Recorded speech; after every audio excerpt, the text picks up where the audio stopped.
What's up, Instagram? Where is our psychological state right now? It's in a state of fear and panic. This collective fear and panic has largely been propagated upon us by the media. The media is the master of manipulation and has been doing this for centuries. I'm going to introduce two psychological theories by Dr. George Gerbner to help explain how we are easily manipulated by the media. So the first theory is called mean world syndrome.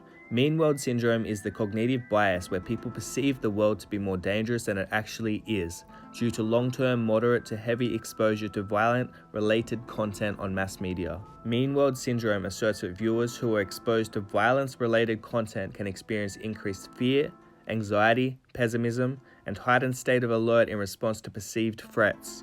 That last term, threats, is very relevant to today's climate of the coronavirus.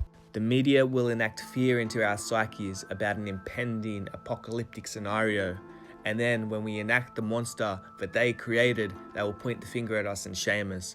Take some responsibility for the monster that you created. Now there's somebody who's being number. We'll talk to you guys a little bit later. It's your fault that people are freaking out here. You all are the ones that are at fault. This is no worse than the flu. 6 o'clock in the morning. I'm reacting to other people's Well, reactions. you don't have to react. Okay, bye.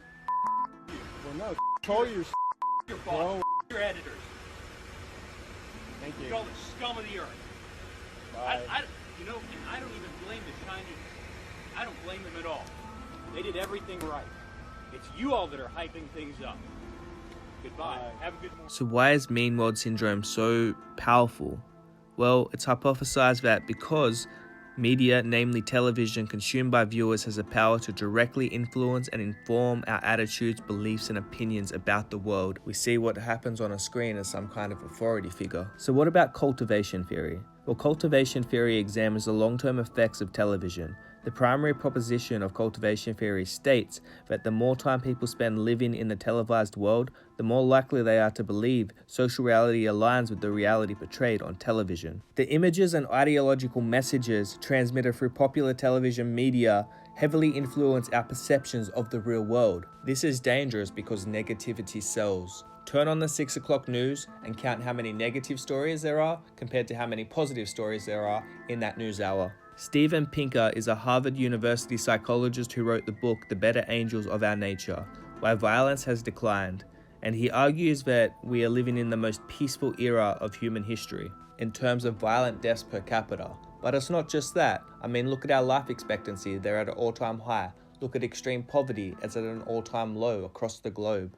So the times that we live in are relatively peaceful, yet if we watch the media, we watch the news, we're brainwashed into thinking that we're always under threat and there's always this division. Don't get it twisted, this division's been largely manufactured by the media, or at least sustained by the media. Media pushes out negative and divisive stereotypes on people, whether that's religious, racial, sexual. There's countless studies that show that television shows such as Cops will disproportionately show minority offenders being apprehended by white police officers and not vice versa. There's tons of evidence that shows that white police officers that were arresting minorities on that show were disproportionately using violence, and this was disproportionately shown on the show compared to the violence that was inflicted by minority cops onto white suspects. So every night you've got viewers watching shows like this that are internalizing this racial disparity.